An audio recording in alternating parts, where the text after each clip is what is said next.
Alors, on va plonger au cœur d'un des plus grands romans de tous les temps où se cache une question philosophique. Mais attention, pas n'importe laquelle. Une question tellement profonde, tellement dérangeante, qu'elle nous hante encore aujourd'hui. C'est ça, la question Karamazov. Et voilà l'idée, dans toute sa brutalité. C'est Ivan Karamazov qui la formule, l'intellectuel un peu torturé du roman de Dostoïevski. Et ce qu'il dit, c'est énorme.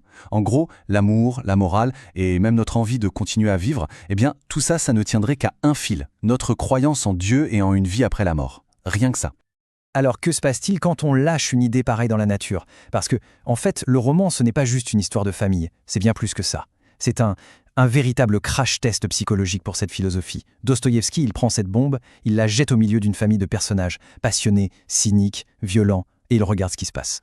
Bon, c'est une idée dangereuse, on est d'accord. Alors, regardons ça d'un peu plus près. La thèse d'Ivan, elle est radicale. Pour lui, la morale, ce n'est pas du tout une loi naturelle, quelque chose d'inné. Non, c'est juste une construction qui ne tient debout que grâce à la promesse d'une vie après la mort. Et c'est là que ça devient fascinant. Ce n'est pas juste une permission de faire le mal, c'est carrément une nécessité logique. Si cette vie est tout ce qu'on a, eh bien l'égoïsme le plus total, poussé à son extrême, ce n'est plus juste une option. Ça devient, d'après Ivan, la seule chose vraiment logique et raisonnable à faire. Alors, pour mettre à l'épreuve une idée aussi explosive, il faut le bon laboratoire. Et quoi de mieux qu'une famille complètement dysfonctionnelle? La famille Karamazov, c'est un véritable chaudron de ressentiment, de débauche, de haine, bref, le cocktail parfait pour que tout finisse par un meurtre. Alors, qui sont les acteurs de ce drame? On a d'abord le père, Fiodor, un bouffon, cynique et débauché. Puis Dmitri, l'aîné, l'homme de la passion pure, complètement incapable de se maîtriser. Ivan, bien sûr, l'intellectuel qui a mis le feu aux poudres. Et enfin, Alyosha, le petit dernier, qui représente tout l'inverse, la foi, la compassion. Et chacun, à sa façon, va devoir se coltiner cette idée que tout est permis. Mais attendez, il y a une autre dimension à tout ça, une dimension fascinante. L'auteur, Dostoïevski lui-même, il n'est pas juste un spectateur neutre. Comme le dit très bien Stefan Zweig, on ne saura jamais à quel point Dostoïevski s'est battu contre ses propres démons, ses propres pulsions criminelles. En fait, ce roman, c'est aussi son propre ring, son propre champ de bataille intérieur. 3 frères, 3 réponses. C'est ça qui est génial. On va voir maintenant comment chaque frère incarne une réponse totalement différente. Une réponse au monde de leur père et surtout à l'idée terrible d'Ivan. Ce ne sont pas de simples personnages, non. Ce sont des philosophies qui marchent et qui respirent. Et là, on touche au cœur du réacteur, au conflit central du livre. D'un côté, on a la logique froide, presque glaciale d'Ivan. S'il n'y a pas de Dieu pour nous y forcer, pourquoi diable aimerait-on son prochain? Et de l'autre, la foi presque mystique d'Alyosha. Cet amour actif, universel pour tout ce qui vit, même si ça a l'air complètement fou, comme demander pardon aux oiseaux. C'est vraiment l'intellect contre le cœur, l'esprit. Et Dmitri, alors? Eh bien lui, il est un peu coincé au milieu de tout ça. Il n'est ni un grand intellectuel, ni un saint. Non, Dmitri, c'est l'humanité à l'état brut, chaotique, plein de contradictions, capable des pires bassesses comme des plus grands élans de générosité.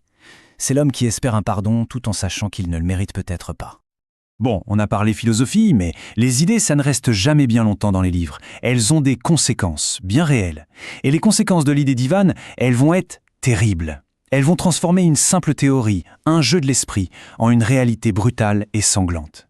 Parce que oui, le meurtrier, ce n'est aucun des 3 frères que tout le monde soupçonne. C'est Smerdiakov, le fils illégitime, le domestique que tout le monde méprise. C'est lui qui a tendu l'oreille, qui a écouté Ivan, et qui l'a pris au mot. Il a agi. Il est la preuve vivante et mortelle que la théorie d'Ivan n'était pas qu'une simple idée en l'air. Et pour Ivan, l'intellectuel, c'est l'effondrement. Un effondrement total. Son idée, son petit jeu de l'esprit, a maintenant un visage, celui de son père assassiné.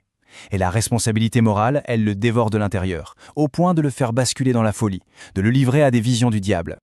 Smerdiakov, lui, il suit la logique jusqu'à son terme. Si tout est permis, alors plus rien n'a de valeur. Et ça inclut sa propre vie. Son suicide, c'est la conclusion logique, l'aboutissement ultime et complètement vide de sens de la philosophie d'Ivan. Et pendant que tout ce drame moral et philosophique se joue, eh bien la justice des hommes, elle, suit son petit bonhomme de chemin. Complètement aveugle à ce qui se passe vraiment. Dmitri, qui a peut-être souhaité la mort de son père, oui, mais qui n'a pas commis le meurtre, lui, il crie son innocence. Et le verdict tombe, implacable. Pour Dmitri, accusé à tort, 20 ans. 20 ans de travaux forcés. La justice humaine est passée complètement à côté de la plaque. Le roman se termine, mais la grande question du début, elle reste là, suspendue. Et c'est ça, toute la puissance du livre. Il nous oblige à nous regarder dans le miroir, à interroger nos propres certitudes sur la nature humaine, la morale, la foi. Alors, si on devait résumer cette plongée vertigineuse, qu'est-ce qu'on garderait ? D'abord, un truc essentiel, les idées ne sont jamais inoffensives. Elles ont un poids de chair et de sang. Ensuite, que l'on portait tous un peu de Dmitri, d'Ivan et d'Alyosha en nous, que ce champ de bataille est aussi le nôtre. On voit aussi que la justice des lois n'est pas toujours la justice morale. Et puis, face à ce vide, Dostoïevski ne nous abandonne pas. Il propose une piste, une réponse, l'amour actif, cet engagement de tous les jours envers les autres. Au bout du compte, la question d'Ivan, tout est-il permis ? Eh bien, elle nous est renvoyée en pleine figure. Si les grands récits, les grandes croyances s'effondrent, sur quoi est-ce qu'on peut bien construire une morale ? Le roman ne donne aucune réponse toute faite, et c'est tant mieux. Mais il nous laisse avec cette interrogation fondamentale, une interrogation qui aujourd'hui, peut-être plus que jamais, résonne de façon troublante.